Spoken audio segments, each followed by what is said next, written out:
네, 특별감찰관 추진 여부를 논의할 의원총회를 앞두고 여권 내에서 갈등이 이어지고 있습니다. 22대 국회 첫 국정감사에서 김건희 여사 관련 의혹에 집중한 민주당은 장외 투쟁에도 나설 예정인데요. 관련 내용 포함한 정치권 이슈들 정혁진 변호사, 강성필 더불어민주당 국민소통위 부위원장과 함께하겠습니다. 어서 오십시오. 네, 안녕하십니까. 말씀드린 대로 한동훈 대표가 꺼내든 특별감찰관 임명 추진을 놓고 국민의힘 내에서 친윤계와 친한계가 입장 차이를 보이고 있습니다. 이런 가운데 추경호 원내대표가 국정감사가 끝나는 11월 1일 이후에 의원총회를 열겠다 이렇게 밝혔는데 친한계 김종혁 최고위원이 알 권리를 주장하면서 공개 의원총회를 통해서 토론과 표결이 이루어져야 된다 이렇게 제안을 했습니다. 먼저 정혁진 변호사님. 네네. 아무래도 민감한 사안들을 놓고 의총을 할 경우에는 비공개로 하는 경우가 좀 많은데 네네. 김종혁 최고위원이 공개적으로 하자, 표결도 하자 이렇게 제안한 배경 뭐라고 봐야겠습니까? 일단은 명분이 특별감찰관을 임명하는 데 있다라고 보는 것 같아요.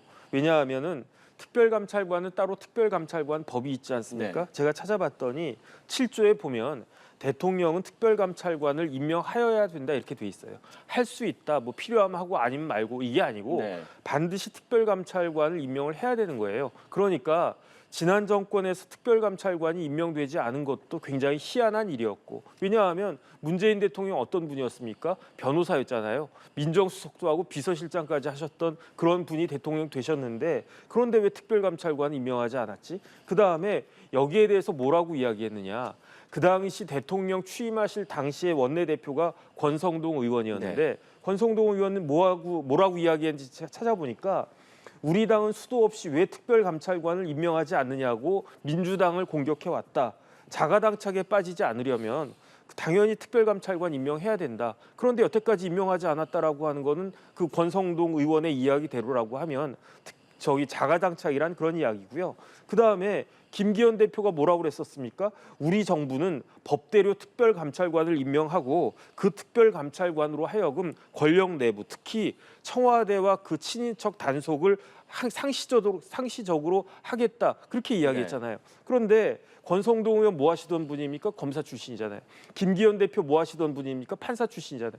법조인들이 이렇게 특별감찰관이 반드시 있어야 된다라고 이야기했는데 지금 도대체 무슨 명분으로 특별감찰관을 임명하지 않는다라고 하는 것인지 논리를 세울 수가 없고요. 논리를 만들려고 하면 그건 궤변밖에 되지가 않는다. 저는 그런 생각이 듭니다. 네. 친한계에서 특별감찰관 추진이 명분상 좀 앞서고 있다라는 생각 때문인 것 같다 이렇게 분석해 주셨는데 강성필 네. 부위원장께서는 어떻게 보십니까? 저희 야당이 보기에는 지금 특별감찰관 임명을 두고 친한계와 친윤계가 지금 다투는 모습은 마치 아이에게 엄마가 좋아 아빠가 좋아를 묻는 것 같아요. 물론 아이는 평소에 엄마랑 잘 지내니까 아빠가 더 안 좋을 수도 있지만 그런다고 아빠를 버릴 수 있겠습니까? 그래서 저희 민주당이 봤을 때는 특별감찰관을 두고 이렇게 이게 과연 싸울 일인가. 사실 이런 것들은 정치력을 발휘해서 물밑에서 조용히 해결하는 것이 제가 봤을 때 상식적인데 네. 왜 이렇게 이걸 두고 이렇게 자중질환 모습을 보이는지 저는 한동훈 대표께서 이재명 대표 만남의 자리에서 이 문제도 허심탄회하게 논의하면 될 문제다. 저는 그렇게 보고 있습니다. 네. 친윤계에서는 공개 의총은 논의할 가치가 없는 꼼수다 이렇게 불쾌감을 드러내고 있습니다. 이뇨한 최고위원 오늘 아침에 이런 발언을 했습니다. 이견과 의견을 교환할 때는 남한테 알리지 않고 조용히 해야 한다. 스스로를 파괴하는 것은 피해야 한다 이렇게 얘기를 했는데 그러니까 오늘 아침 국민의힘 최고위원 회의에서 김종혁 의원이 공개적으로 하자 이렇게 제안을 했고 친윤계로 꼽히는 이뇨한 의원은 남에게 알리지 않고 조용히 해야 된다. 스스로를 파괴하는 것이다. 이런 입장을 밝힌 건 아니겠습니까? 이견이 명확하게 좀 드러난다고 볼 수 있기 때문에 이렇게 의총을 공개할지 여부를 놓고서 표대결을 할 가능성 그 부분에 대해서는 좀 어떻게 보십니까? 사실 저는 그 최근에 친한계 인사들이 지난 21일 날 대통령과 한동훈 대표에 관한 이 면담에서 쉽게 말해서 한동훈 대표가 홀드받고 온 거에 대해서 상당히 감정적으로 격앙이 되어 있는 것 같습니다. 사실 야당이 보기에는 이 특별감찰관을 두고 공개적으로 표결까지 간다는 것은 상당히 이례적인 일이고 사실 친한계나 친윤계나 모두 이게 본인들에게 마이너스 요소라는 걸 알 겁니다. 근데 그럼에도 불구하고 저는 개인적으로 친한계 인사들이 조금 명분이 우리한테 있다. 그리고 우리가 표대결로 가도 충분히 압승할 수 있다라는 좀 자신감을 가지고 있어서 뭐 의원 대화방에서 이렇게 세게 밀어붙이는 걸로 알고 있는데 저는 그렇게 돼버리면 만약에 친한계와 친윤계를 아닌 중립지대에 있는 현역 의원들이 과연 친한계의 표를 들어줄까? 또 이 대통령의 임기가 2년 반이나 남은 상태에서 중립지대에 있는 의원들 같은 경우는 저는 친윤, 그러니까 대통령의 손을 들어줄 가능성이 높다고 봅니다. 그 이유는 아직 여권에서 한동훈 대표가 유력한 대선 후보임은 맞지만 아직까지 당내 중립지대에 있는 분들에게는 아직 대선 주자로서 확고한 확신을 주지 못했기 때문에 오히려 이렇게 막 밀어붙이는 모습이 역작용을 불러일으킬 수도 있다. 이렇게 우려되는 상황입니다. 네, 그러니까 특별감찰관 임명 절차를 시작할 건지 말 건지를 놓고 표대결이 벌어질 수도 있다 이런 얘기도 나옵니다만 중진인 윤상현 의원 같은 경우에는 표대결로 가면 공멸이다 이런 얘기를 한 바가 있습니다. 그렇기 때문에 과연 표대결까지 갈 것이냐 그 부분 어떻게 예상하십니까? 저는 잘 모르겠는데 만약에 저라면 당연히 표대결을 하는 것은 어리석은 일이죠. 왜냐하면 이게 표대결 할 사안이 아니잖아요. 예컨대 법이 있는데 그 법을 지키자라고 하는 것에 대해서 투표를 갖다가 합니까? 법이라고 하는 건 당연히 지켜야 되는 거 아니겠습니까? 만약에 이게 특별감찰관이 필요 없다라고 생각을 하면 표 대결을 할 게 아니고 야당한테 이야기해서 어차피 야당도 지난 5년 동안 특별감찰관 임명하지 않지 않았습니까? 그러니까 특별감찰관이라고 하는 것은 우리 수준에 맞지 않는다. 우리 실정이 그렇게 높지 않아가지고 우리 수준이 높지 않아서 특별감찰관 제도라고 하는 거를 우리 사회가 감당할 수 없으니까 민주당하고 협의해가지고 특별감찰관 그냥 폐지하는 게 낫고요.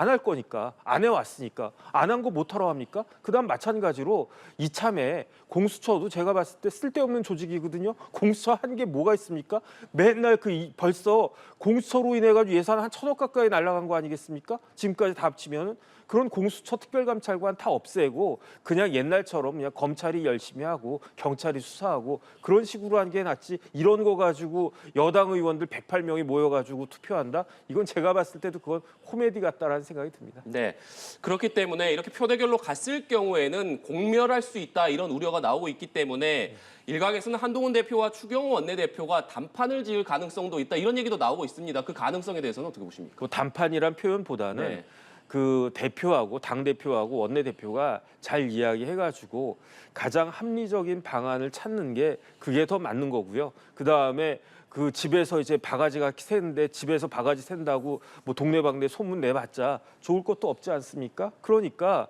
그 한동훈 대표하고 추경호 원내대표하고 잘 이야기한 게 좋겠는데 한 가지만 말씀드리면 김은혜 그 의원이 당선인 시절의 대변인이었어요. 김은혜 의원이 그때 뭐라고 이야기했느냐. 당선인 윤석열 당선인은 일관되게 법과 원칙이 당선인과 그 누구에게도 예외 없이 적용되어야 한다라고 생각하고 계시다. 이렇게 말씀을 갖다 하셨단 말이죠. 그러니까 다른 거 다 떠나가지고 좌고우면하지 말고 법대로 원칙대로 하면은 쉽게 풀릴 문제인데 그렇게 안 하려고 하니까 일을 더 꼬이게 만든 거 아닌가? 저는 그런 생각이 들어가지고 두 분이 말씀 잘하시길 바라겠습니다.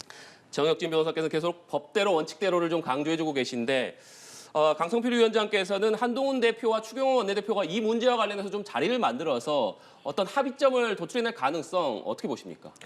저는 개인적으로 합의를 두 분 다 하고 싶은 속마음은 있겠지만 꼭 이 둘만의 문제가 아니라 어떻게 보면 세력 간의 어떤 다툼으로 번져 있기 때문에 저는 단판을 짓기가 매우 어렵다고 생각을 합니다. 그런데 사실 이렇게 어려운 단판을 해결하는 것이 사실 우리가 정치력이 높다, 뛰어나다라고 표현을 하잖아요. 근데 이게 뭐가 문제냐면요. 표결을 하게 되잖아요. 그러면 친한계가 만약에 승리를 한다면 대통령 탈당한다는 소문이 날 것입니다. 혹은 친윤계가 승리한다면 한동훈 대표 사퇴하라는 소리가 나올 수도 있습니다. 그렇기 때문에 우리 정 변호사님께서 말씀하셨던 것처럼 표결로 가는 것은 공멸하고 어리석은 일인 겁니다. 그런데 정치도 사람이 거는 것이고 지금 이게 감정 싸움으로 번졌기 때문에 어떤 결과를 낳을지가 모르는 겁니다. 근데 저는 참고적으로 이 특별감찰관이라는 것은 여당이 추천한 것보다 야당이 추천하는 특별감찰관이 제대로 일을 할 수 있지 않을까라고 생각을 하고 물론 민정수석 압수수색이라든지 공수처라든지 다른 예방 조치가 있지만 예방 조치는 많을수록 좋은 거기 때문에 저는 이번에 야당의 추천으로 특별감찰관을 임명을 한다면 대통령이 김건희 여사와 관련된 모든 리스크에 있어서 조금 도움이 될 것이고 또 한동훈 대표도 본인이 주장했던 세 가지 요건에 대해서 그나마 충족할 수 있는 좋은 기회가 될 것이라고 생각하고 덧붙여서 아마 여당에서 추천한 특별감찰관은 찾기가 어려울 겁니다. 그 후보를. 왜냐하면 한동훈 대표의 편을 들어주기도 조금 불편하고 또 그런다고 해서 윤석열 대통령과 가까운 인사를 또 임명한 것도 곤란한 상황이기 때문에 이 특별감찰관을 임명하느냐 마냐를 두고 표결까지 간다는 것은 그래서 현실적으로 더 소득이 없는 어리석은 일이다 이렇게 보여집니다. 네. 이 내용도 짚어보겠습니다. 국민의힘이 지난 4월 총선 참패 원인을 분석한 총선 백서를 발간했습니다. 백서팀은 불안정한 당정 관계, 미완성의 시스템 공천, 전략 부재 등을 패배의 원인으로 꼽았는데 백서가 지금 언제 나온다 뭐 이런 말도 많았습니다만 네네. 200여일 만에 백서가 결국 나왔습니다. 백서 네네. 내용 오늘 좀 어떻게 보셨습니까? 글쎄요, 200일 지난 다음에 나온 백서가 무슨 큰 의미가 있을까? 저는 그런 생각이 들고요. 시기도 시기지만 안타깝게도 그리고 제 생각엔 더 정확하게 말씀드리면 유감스럽게도 저 백서는 오염된 백서 아니겠습니까? 백서가 오염돼서 백서가 아니고 흑서가 된 거예요. 왜냐하면 백서를 만드는 목적이 뭡니까? 총선에서 참패했고 그렇다라고 하면 객관적으로 반성적으로 왜 총선에 참패했는지 그거를 펼쳐 보이는 게 그거를 참자보는 게 그게 백서의 목적 아니었겠습니까? 그런데 저 백서는요, 제가 봤을 때 다른 목적이 있었잖아요. 누가 봐도 전당대회를 앞두고 여러 사람들의 사심이 들어가 있는 게 저 백서 아니겠습니까? 그러니까 전 저게 백서가 아니고 흑서다라는 그런 생각이 들고요. 저렇게 의심받는 백서가 어떤 역할을 할 수가 있겠는가? 무슨 가치가 있겠는가? 저는 그런 생각이 들어서 그냥 종이값만 낭비한 거 아닌가? 저는 그런 생각까지 듭니다. 네. 정혁실 변호사께서는 상당히 좀 강한 비판을 해주셨는데 강성필 위원장께서는 어떠십니까? 네, 저도 정 변호사님 의견에 많이 동의하고 있고요. 제가 일단 뭐 자세히 내용은 못 봤습니다만 제목만은 다 훑어보고 나왔습니다. 그런데 그중에서 여기 질문에도 나와 있지만 불안정한 당정 관계 그리고 미완성의 시스템 공천, 뭐 전략 부재 이런 것들이 어떤 총선 참패의 원인으로 지목이 되어 있는데요. 저는 불안정한 당정 관계가 된 근본적인 원인에 저는 이 총선 참패의 원인이 있다고 생각을 합니다. 그것은 제 민주당이 보기에는 첫 번째로 민생이 너무 어려웠습니다. 그러니까 이번 총선 때 대파 문제 얼마나 심각했습니까? 그러니까 장바구니 물가가 안 좋으니까 당연히 대통령에 대한 원망이 커질 수밖에 없는 것이고요.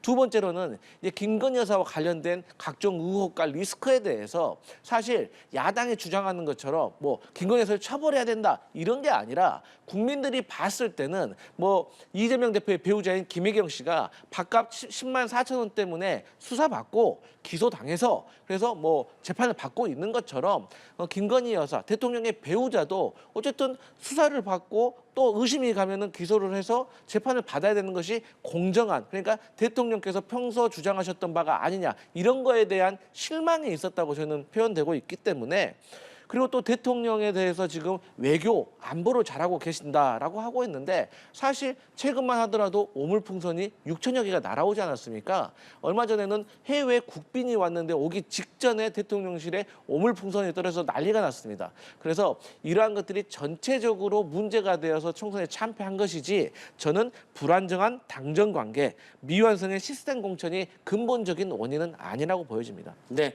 민주당 얘기도 해보겠습니다. 민주당은 22대 첫 국정감사 기간 동안 김건희 여사에 대한 공세를 쏟아왔는데 다음 달부터는 공세 수위를 더 높일 예정입니다. 일단 2일에는 김 여사를 규탄하는 장외 집회를 예고하고 있고 14일에는 김 여사 특검법을 처리한다 이런 계획을 세우고 있는데 자, 11월에 아무래도 민주당의 장외 집회부터 해서 여론전을 강화하는 것 일각에서는 이재명 대표의 1심 선고를 앞두고 있기 때문에 그 영향을 받은 것 아니냐 이런 얘기도 있습니다. 어떻게 봐야겠습니까? 네, 저는 그런 오해를 충분히 하실 수도 있다고 봅니다. 하지만 분명히 아셔야 될 것은 이재명 대표의 사법 리스크는 법정에서 소명이 되어야 이게 해결될 문제인 거지 장외투쟁을 한다고 해서 이게 해결될 문제는 절대 아니라는 것을 저는 온 국민이 아실 거라고 생각을 합니다. 예를 들어서 지금 뭐 저희 민주당으로서는 탄핵이나 하야에 대해서 공식적으로 말을 한 적이 없습니다. 뭐 조국 혁신당 같은 뭐 다른 야당들은 그런 말을 할 수도 있겠지만 저희는 수권을 준비하는 정당이기 때문에 그런 말을 하지 않습니다. 쉽게. 그런데 자꾸 여당에서는 민주당이 탄핵으로 가기 위한 빌드업이다 이렇게 말씀을 하시는데 절대 저희 민주당의 공식적인 입장은 그게 아니라고 말씀드리고 싶고요. 사실 최근에 뭐 갤럽 여론조사라든지 그걸 보면 대통령의 지지율이 많이 낮아졌잖아요. 근데 주목할 점이 대통령의 지지율이 낮아진 근본 원인 중에 가장 큰 게 김건희 여사와 관련된 논란 때문인 거예요. 그리고 여당의 대표인 한동훈 대표가 지난 21일 면담에서도 대통령께 3가지 요건을 대해서 요구를 하셨잖아요. 인적 쇄신, 활동자재, 진실규명, 협조.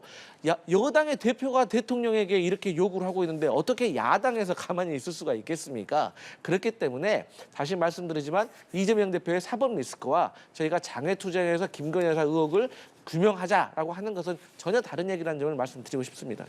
강성필 위원장께서는 이재명 대표 사법 리스크와 장외투쟁 관계없다 이렇게 말씀해 주셨는데 어떻게 생각하시는지 궁금하고 네네. 민주당이 그렇다면 왜 장외투쟁에 나서는 것이냐 그 부분은 어떤 이유 때문이라고 보십니까? 글쎄요, 저는 관계 있다고 보여지고요.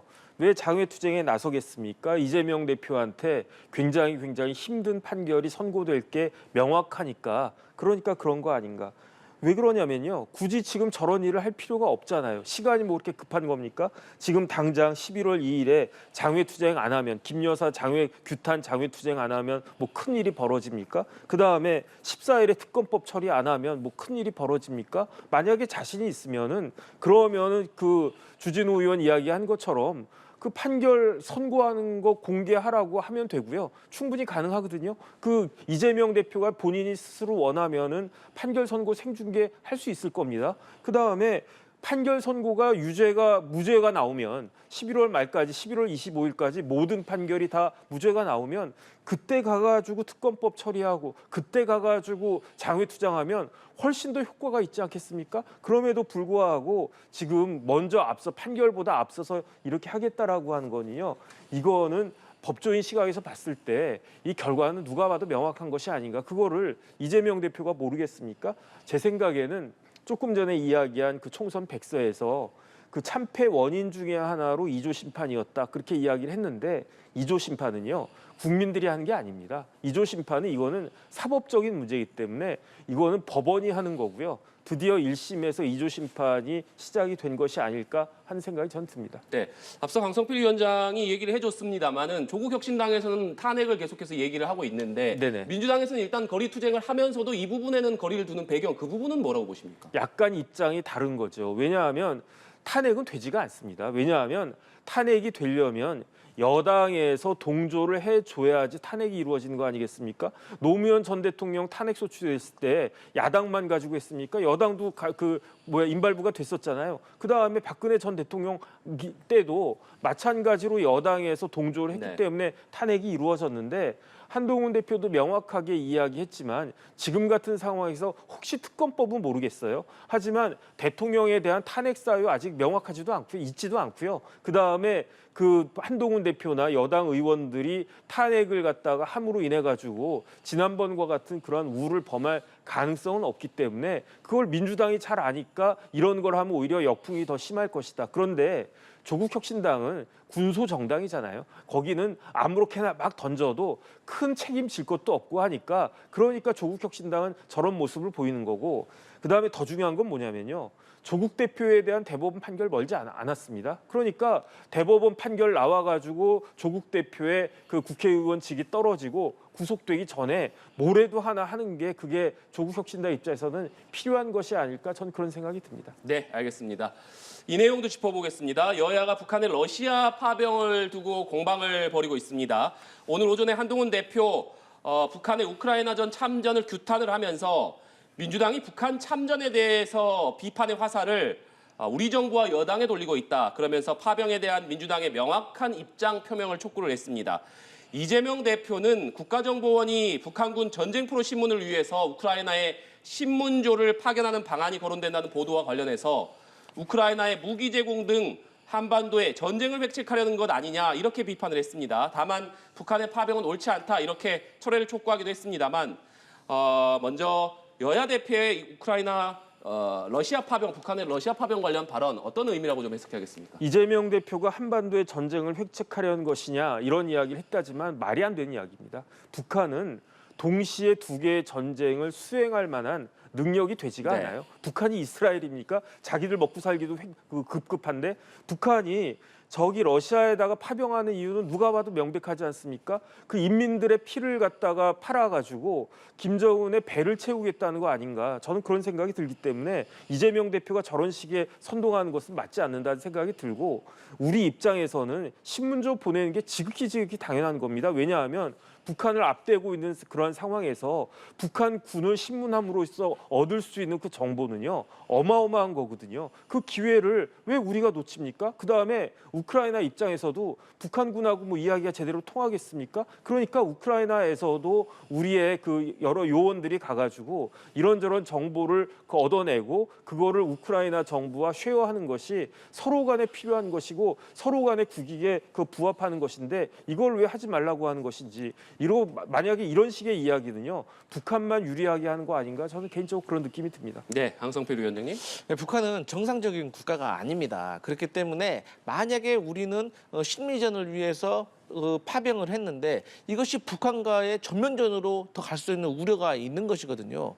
그리고 저희 민주당이 봤을 때는 지금처럼 우크라이나는 지금 러시아를 북한이 돕고 있기 때문에 지금 우리나라에게 뭔가를 조금 더 도움을 요청하려는 급박한 상황에 있기 때문에 이러한 것에 우리가 휘말려가면 안 된다. 예를 들어서 미국 대선에서 트럼프가 당선이 됩니다. 예를 들어서 그러면 푸틴하고 사이가 가깝기 때문에 갑자기 러시아와 미국과의 관계가 개선이 돼버리면 그 가운데서 저희는 러시아하고 관계만 악화될 수 있는 위험에 빠질 수가 있고 지금까지 우리가 포탄이라든가 이런 것을 우회적으로 지원을 해왔듯이 저희도 미국을 앞세워서 우리는 뒤에서 우리가 취할 수 있는 실리를 채워야지 우리가 앞장서서 이런 러시아와 우크라이나 전쟁에 우리가 참전하는 듯한 모습을 보이게 된다면 저희가 전략적 모호성 차원에서 절대 도움되는 것이 없다. 그리고 그런 상황이 발생했을 때는 경제적으로 타격이 클 수가 있습니다. 그렇기 때문에 이런 문제는 상당히 심각하게 우려가 될 수밖에 없고 저희 민주당도 분명하게 러시아의 북한군이 파병한 것을 규탄을 하고 있다는 점을 반드시 제대로 말씀드립니다. 네. 마지막으로 이 내용 살펴보겠습니다. 여야가 공통공약 추진 협의기구를 오늘 출범시켰습니다. 한동훈 이재명 대표가 지난달 첫 회담에서 합의한 지 2달여 만인데 지금 여야가 계속해서 여러 사안을 놓고 공방을 이어가고 있습니다만 그 와중에 공통공약 추진 협의기구를 출범시킨 것 어떤 의미라고 봐야겠습니까? 네, 지난 회담에서 뭐 AI라든지 아니면 의료 문제라든지 여러 가지 문제에 대해서 논의를 했지만 이것이 제대로 실천되지 않았다는 느낌이 있기 때문에 이번에는 정책위 의장이라든지 원내수석 부대표 2+2로 저희가 협의체를 만들어가서 우리가 뭐 정쟁한 건 정쟁하더라도 우리가 민생을 위한 것들은 우리가 챙겨야 된다는 그런 의식에서 저희가 시작을 한 것이고요. 또 이런 민생 문제도 말을 하겠지만 또 한동훈 대표와 이재명 대표가 같이 뭐 특별 감찰관 문제라든지 아니면 또 김건희 여사와 관련된 특검법에 대해서도 저희 민주당이 한동훈 대표가 저희와 함께 동의를 할 수 있도록 그 범위를 좁힐 수도 있는 그런 여지를 나눌 수 있는 좋은 시간이 될 것이다. 그렇게 보여집니다. 네. 공통공약, 민생과 관련한 공통공약을 추진하겠다. 상당히 의미 있는 합의기구의 출범입니다만 아무래도 전국 상황이 상황이니만큼 과연 이런 협의들을 좀 이끌어낼 수 있을 것이냐, 실질적인 성과가 있을 것인가 그 부분은 어떻게 전망하십니까? 글쎄요. 간만에 좋은 소식이라고 생각이 되고요. 공약은 공약인데 공통 공약이라면서요. 그거는 민주당도 필요하다라고 생각하는 공약이란 네. 이야기잖아요. 뭐 여당은 말할 것도 없고. 그러니까 당연히 이런 것들은 빨리 추진이 돼야 된다. 말만이 아니고요. 성과가 있어야 됩니다. 지금 민생이 얼마나 어렵습니까? 그런데 야당은 정부 여당 책임이다라고만 이야기하겠지만 그렇지가 않아요. 지금은 야당이 도와주지 않으면 정부 여당은 식물 정부, 식물 여당 아니겠습니까? 그러니까 만약 지금 이렇게 민생이 어려운 것에 대해서는 여야 모두 정치권이 공의 책임을 져야 되는 거기 때문에 공통 공약이라도 빨리빨리 추진해가지고 민생을 좀 좋게 만들어줘야 될 그 의무가 정치인들한테 있다라고 생각됩니다. 네, 알겠습니다. 오늘 두 분 말씀 여기까지 듣겠습니다. 지금까지 정혁진 변호사, 강성필 더불어민주당 국민소통위 부위원장과 얘기 나눠봤습니다. 오늘 말씀 고맙습니다.